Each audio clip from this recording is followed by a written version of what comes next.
Willie D. Live. What's up, family? All right, y'all. These New York fans, y'all ain't gonna like what I'm about to say, but I'll take my chances. Yeah, man. Let me just address the elephant in the room right off the rip. Y'all know y'all was out of pocket after that game three loss. In fact, y'all was out of pocket after the game one. What was the game one? The game two win. Yeah, man, y'all been tripping. Not all of y'all, but you know, listen, fam, New Yorkers. If y'all don't want people talking about y'all gonna have better behavior. Y'all can't be so losers, man. And you're gonna have to have better sportsmanship. The fact that y'all allowed, okay, let me preface this. Okay. What I'm about to say is going to be subjective, but I think that everybody, well, most people might be able to agree with me. I think most people would take my side. Y'all shouldn't allow Donald Trump to come in that building. That's right, I said it. Donald Trump is probably the biggest reason y'all lost game three. Too many distractions. You got player protocol, right? The players got to be at the arena 2 hours prior to tip off. They had to be at the arena 2 hours prior to tip off.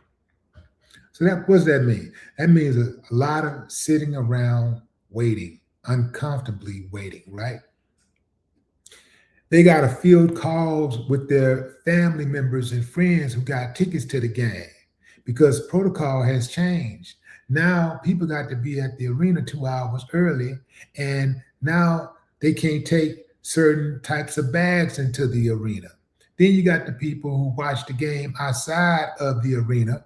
Typically, they've been pushed blocks and blocks away to watch the game somewhere else because this dude is coming into the arena and he got half of the New York police force just hanging outside, cracking jokes, kicking it. He basically turned the whole thing into a circus. New York had all of the momentum. And then here come Trump, come through like a hurricane. Then he fall asleep at the game. Wasn't really even interested in the game. The dude fell asleep at the game. Or as his supporters like to say, took a long blink. You see, y'all shouldn't have let him come through.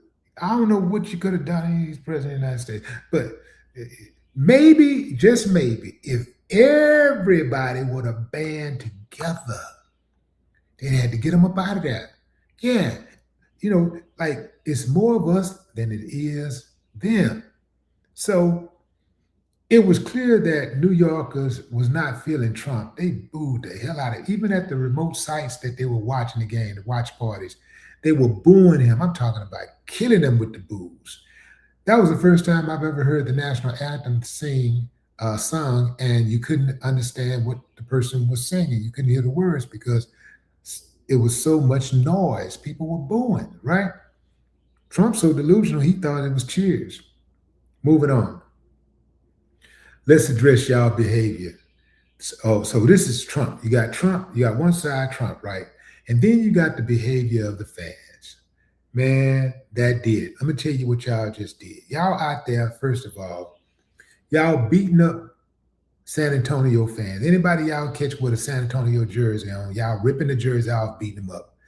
I even saw somebody trying to set a San Antonio Spurs fan on fire.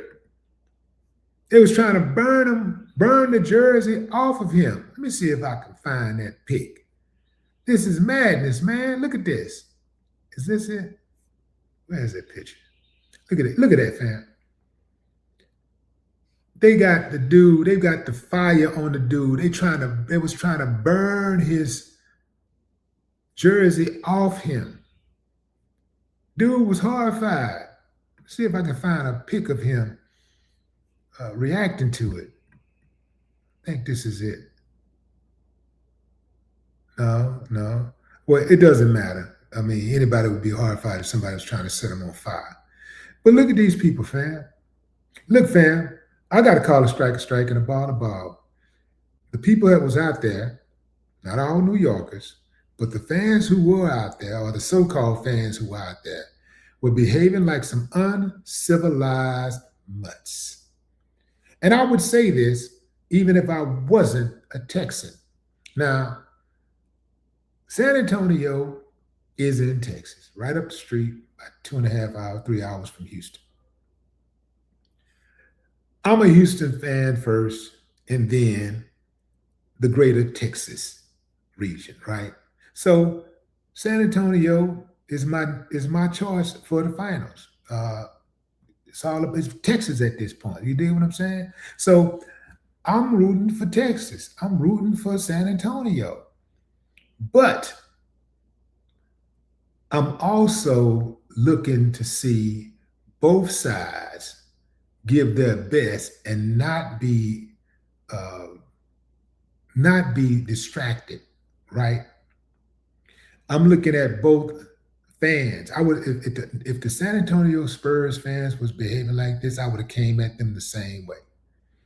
This reminds me of when I was in the hood and we had the mentality, yeah, we might lose the game, but we ain't gonna lose the fight. And that's the mentality that the Knicks fans had. Yeah, we lost the game, but we ain't gonna lose the fight. Of course, you ain't gonna lose the fight. You got numbers. You're bullying people. It's 1,000 of y'all to one person. Of course, you're gonna win the fight. Because that's what bullies do. Bullies strike when they have size, numbers, or weaponry. But this was uncalled for, and some of those people got charged, from what I understand. So they out here just acting a fool and thinking it's all fun and games till somebody really get hurt. And next thing you know, you're in jail or you're facing a life sentence because somebody slipped and fell and bust their head to the white meat and died. Yeah, I saw them. I posted a story the other day where the New York Knicks fans attacked this black guy, older black guy. This is a senior. I mean, just no regard, no respect, what for their elders at all. Just no respect. Y'all got to be careful out there. And I'm gonna tell you something. See, the New York fans don't even understand what they did. They thinking they just out here having fun. And then again, I don't even think all those guys were just fans. I think a lot of those people ain't never watched a New York Knicks game before in their life. And because of the hoopla that surrounded it, they decided to jump on the bandwagon. But they don't even understand the magnitude of what they did. What they did was cause an even further distraction from Trump showing up. This fan pandemonium that's going on is worse than Trump because Trump ain't coming to game 4. But guess who is coming? The San Antonio Spurs. The San Antonio Spurs and the anger they have for their fans getting jumped in New York City. When teams play against New York, they already bring their A game because they know the media is going to be biased. And they also know New York is the biggest spotlight. They're going to put that spotlight on you. So the world, if you're in New York, you playing a game in New York, it's the media capital of the world. You're going to see it. Everybody going to see it. It's New York going up against whoever. So they're going to bring their A game, which is why, by the way, I have to give the Yankees so much credit when they was on their winning streak and killing everything, winning all those championships. Besides, what's his name? George Steinberg, I think his name, the owner who eventually died.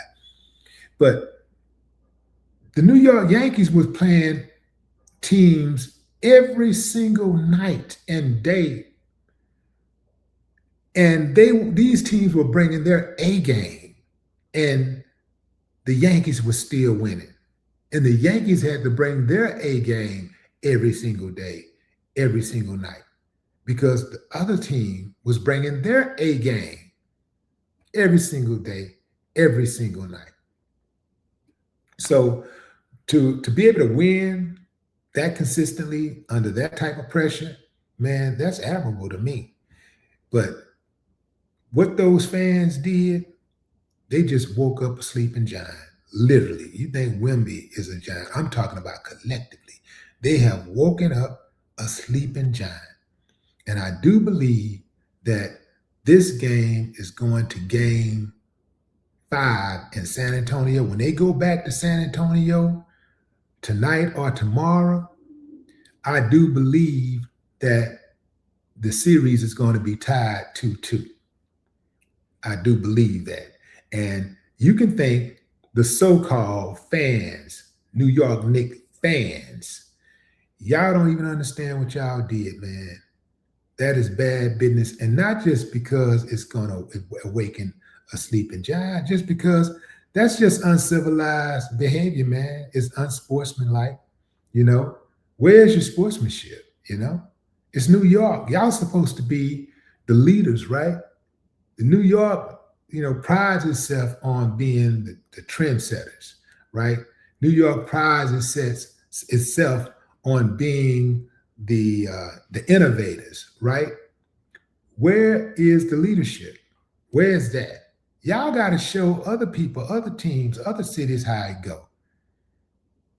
But y'all gonna get taught a very valuable lesson tonight. And I'm gonna tell you something else.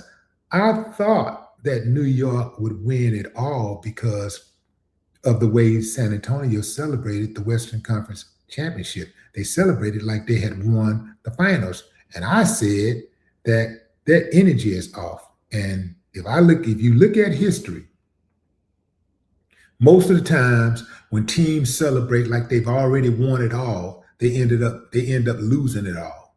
So I predicted that San Antonio would lose the NBA Finals.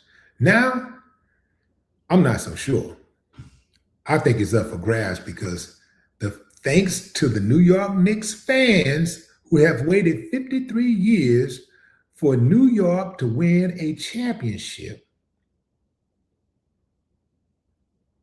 they're in a position now where that may not happen. But what say you, fam? Drop a comment. I'd love to hear your thoughts. No more talk.